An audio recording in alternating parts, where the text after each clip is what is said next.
ఆ భిక్షాధికారి ఈ దక్ష ప్రజాపతికి తగిన అల్లుడా? కట్టగుడ్డ లేక పచ్చి తోలు కట్టుకు తిరిగేవాడు, తిండి లేక భిక్షాపాత్ర పట్టుకు జీవించేవాడు, నిలువ నీడ లేక నిత్యం శ్మశానాల్లో భూత ప్రేత పిశాచాలతో సంచరించడి ఆ బూడిద పుస్తయ్య సతీదేవికి తగిన వరుడా?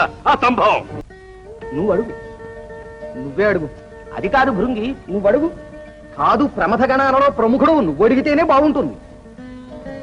ఏమిటి నందికేశ్వర, మీలో మీరేమిటో తర్కించుకుంటున్నారు? అవును స్వామి, దక్షుడు మీ పట్ల విముఖుడయ్యాడు కదా, మిమ్మల్ని అల్లునిగా అంగీకరిస్తాడా అని భృంగి సందేహిస్తున్నాడు. అవును, అంగీకరించడు. అడ్డు చెప్పడానికి దక్షుడెవరు స్వామి?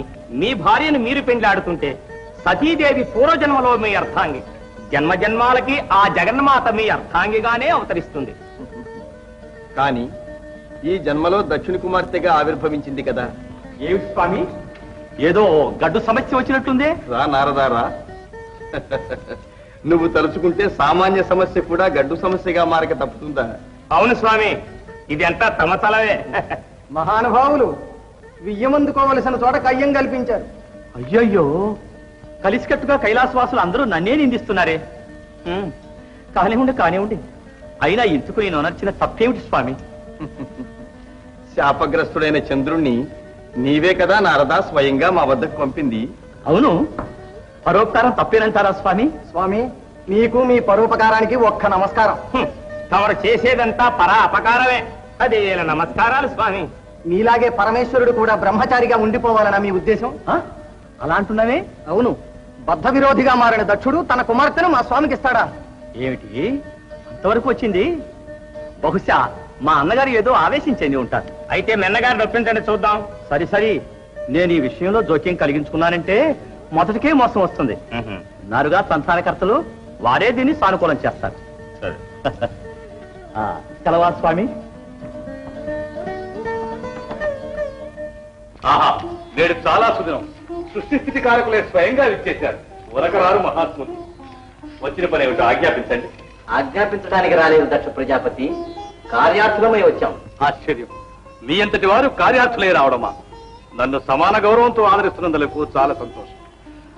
వచ్చిన కార్యం విశదీకరించండి. నాయన దక్ష, నాడు నీ దత్తపుత్రికల వివాహానికి వచ్చాం. నేడు నీ కన్న కుమార్తె కళ్యాణ విషయమై ప్రస్తావించడానికి వచ్చాం. సతీదేవికి సత్వరం వివాహం చేయడం మంచిది కదా? అవును, నేను యోచిస్తున్నాను. ఈడు వచ్చిన కన్య ఇంట్లో ఉన్నంత వరకు కన్నవారికి శాంతి ఉండదు కదా.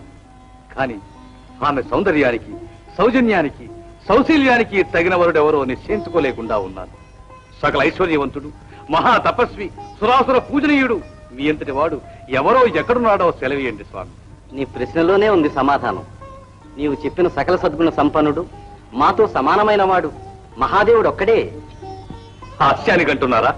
కాదు, యథార్థమే చెప్తున్నాను. నీ కుమార్తెకు తగిన వరుడు ఆ సదాశివుడే. చాలా బాగుంది. ఆ భిక్షాధికారి ఈ దక్ష ప్రజాపతికి తగిన అల్లుడా? కట్టగుడ్డ లేక పచ్చి తోలు కట్టుకు తిరిగేవాడు, తిండి లేక భిక్షాపాత్ర పట్టుకు జీవించేవాడు, నిలువ నీడ లేక నిత్యం శ్మశానాల్లో భూత ప్రేత పిశాచాలతో సంచరించడి ఆ బూడిద పుస్తయ్య సతీదేవికి తగిన వరుడా? ఆ సంభవం అపచారం దక్ష. ఈశ్వర దూషణ చేయ. త్యాగమూర్తి అయి నీకు మాకు సమస్త లోకాలకు ఐశ్వర్యం ప్రసాదించడం చేతనే తాను భిక్షాధికారి అయినాడు. మహాభూతాలు విచ్చలవిడిగా సంచరించకుండా లోక సంరక్షణార్థం భూతనాథుడయ్యాడు. భక్తమందారు మనందరికీ పూజనీయుడైన ఆ పరమశివుని తూష్ణీభావంతో దూషించు. మన వాదోపవాదాలు అప్రస్తుతం. ఆడిన మాట తప్పిన వానికి నా పుత్రికనిచ్చుటకు వీలు లేదు. ఏనాడు చంద్రుని ఆదరించి నన్ను తృణీకరించాడో ఆనాడే ఆత్రపై నాకున్న గౌరవ మర్యాదలు నశించినవి. దక్ష, దురహంకారంతో యుక్తాయుక్త విచక్షణ కోల్పోయి మాట్లాడుతున్నావు. సతీదేవిని మహాదేవుడు కాక అన్యులు తేరి చూడలేదు. కావున నీ శ్రేయస్కాములమైన మా హితోపదేశం ఆలించి నీ సుతను ఈశ్వరునికిచ్చి పాణిగ్రహణం చెయ్యి. క్షమించి ఆ క్షుద్రుని పేరెత్తకండి. మీరెంత చెప్పినా సరే నేను మాత్రం దీనికి అంగీకరించండి. దక్ష, బాగా ఆలోచించుకో. ఆలోచించవలసిన అవసరమే లేదు. సరే, త్వరలోనే నీ తప్పు నువ్వు తెలుసుకుంటావు. దేవదేవ, మహాదేవ, ఏమిటి వైపరీత్యం? పరమ భక్తుడైన నా తండ్రి నీకు ప్రబల విరోధిగా మారిపోయాడు. చిన్ననాటి నుంచి నేను కాంచిన మధుర స్వప్నాలు కన్నీటితో కరిగిపోవలసిందేనా స్వామి? ఇన్నాళ్ల నుంచి నీ పూజ చేసినందుకు నేను ఒక్కటే కోరుతున్నాను. నా తండ్రి ఏ అపరాధం చేసినా మన్నించి నా విన్నపం ఆలించి పాలించు స్వామి. సతీదేవి,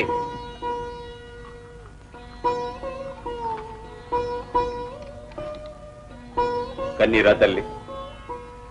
దక్ష ప్రజాపతి ముద్దు బిడ్డవు నీకా మా కన్నీరు? లేదు నాన్నగారు. తల్లి, తండ్రికి ఇష్టం లేని కార్యం తనయ్య చేయడం మంచిదమ్మా. నాన్న, మీకు వ్యతిరేకంగా నేనెన్నడూ ప్రవర్తించలేదు. నాకు తెలుసునమ్మా. నా ప్రియపుత్రిక నా విమతానికి విరుద్ధంగా ఎన్నడూ ప్రవర్తించదనే విశ్వాసం నాకున్నది. తల్లి, తండ్రికి సంభవించిన పరాభవం కుమార్తె కూడా వర్తిస్తుందిగా? అవును నాన్నగారు. అయితే నేటితో ఈ శివపూజ కట్టిపెట్టు. క్షుద్రుడైన అరుద్రుని ఆరాధన నీకు తగదు. నాన్నగారు, మీరేనా అలా మాట్లాడేది? చిన్ననాటి నుంచి నాకు శివభక్తి మీరే కదా బోధించారు. అవునమ్మా, ఆనాడు బోధించాను, పూజించమన్నారు. ఈనాడు కాదంటున్నాను. తగినంత కారణం లేనిది నిన్ను శాసించగలనా తల్లి? ఆ దురహంకారి ఆడిన మాట తప్పి నన్ను అవమానపరిచాడు. మాట నిలకడలేని వారిని పూజించే కన్నా మరిచిపోవడమే మంచిది. మరచిపోవడమా? ఆ మహాదేవుని మరచిపోవడం సాధ్యమేనా నాన్న? పరమేశ్వర పాదార విందాను రక్తి భక్తి నాలో సుస్థిరమైపోయినవి. ఆ దేవదేవుని ప్రాణపతిగా భావించి సేవిస్తున్నాను. ప్రాణపతిగానా? అవును నాన్న, ఆయనే నా జీవం, నా లోకం సర్వస్వం. సాధించు నీ ప్రలాపం. చతుర్దశ భువనైక శాసనకర్త, సకల ఐశ్వర్య సంపన్నుడైన ఈ దక్షునకు ఆ భిక్షు అల్లుడు కావడమా ఆ సంభవం? సతీ, నిష్కర్షగా చెబుతున్నాను, నేటి నుంచి నీ మనసు మార్చుకోవాలి. ఆ నీలకంఠుని తప్ప వేరెవరినైనా సరే వరించి వివాహం చేసుకో. మన్నించండి నాన్న, వివాహం చేసుకుంటే ఆ విశ్వేశ్వరుణ్ణి చేసుకుంటాను. లేదా ప్రాణం ఉన్నంత వరకు బ్రహ్మచారినిగానే జీవిస్తాను. సతీ, నన్నే ఎదిరించ సాహసించావా? కన్న కూతురు కావున ఇంతవరకు ఓర్చాను. మనపానాలు చాలా దగ్ధమై ఉండేవాడు. సతీ, కడసారిగా చెబుతున్నాను, నువ్వు కన్యగా ఉండడానికి వీల్లేదు, ఆ కాలఘట్టుని స్మరించడానికి వీల్లేదు. నాన్న, నన్ను చిత్రవద చేసిన శివనామ స్మరణ మావలేదు. ఆ దేవదేవునికి అంకితమైన నా మనసు మార్చుకోలేదు. మార్చుకోలేవు? పరమేశ్వర, సరే.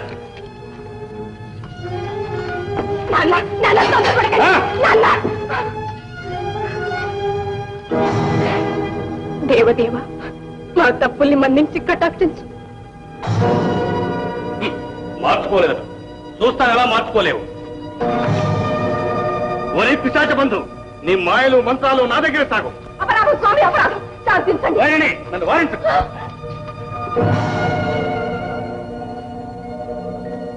ఒరే మాయావి, నాతో నా నీ చెలగాటం. నిన్ను ప్రత్యక్షంగా పరాభవించక నిద్రించని దక్షుడు. అమ్మా, అమ్మా. ఊరుకోతాను, ఊరుకు. మీ నాన్నగారి కోపతాపాలు నీకు తెలుసు కదా. కానున్నది కాకమానం. ధైర్యం వహించు. ఆవేశపడకండి స్వామి, శాంతి వహించండి. శాంతి? కన్న కూతురే నా మాట పాటించక నా విరోధిని పూజిస్తూ అతనే వివాహం చేసుకుంటానని భీష్మించి కూర్చుంటే ఇంకెక్కడిది నాకు శాంతి? చిన్ననాటి నుంచి చేస్తున్న శివ పూజ ఒక్కనాటితో ఎలా మానగలదు స్వామి? అదంతా నాకు తెలియదు. ఆమె మనసు మార్చవలసిన బాధ్యత నీది. స్వామి, ఏమిటి పరీక్ష? నెరవేర్చలేని బాధ్యత నాపై పెట్టకండి. అటు కన్న కూతురు కన్నీరు, ఇటు భర్త యొక్క ఆజ్ఞ. దేవి, భర్త ముఖ్యమో బిడ్డ ముఖ్యమో నీవే నిర్ణయించుకో. భర్తే ముఖ్యం. పతి మాటే నాకు వేదవాక్యం. అయితే నీ కుమార్తె మనసు మార్చు. మంచిది స్వామి. మరొక విధంగా ఆమె మనసు మార్చడానికి ప్రయత్నించాలి.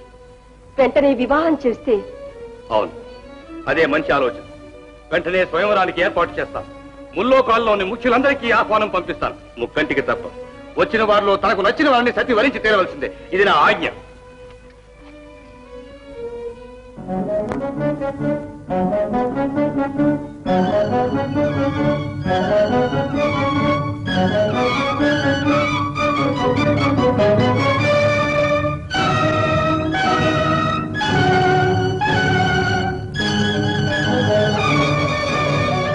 పరమేశ్వర, జన్మ జన్మాంతరములందేనా నీ పాద సేవ తప్ప నేను అన్యం ఆశించను. ఈ జన్మలో ఫలించని నా కోరిక మరు జన్మలో నేను సఫలం చే స్వామి. ఇదే నా అంతిమ ప్రార్థన.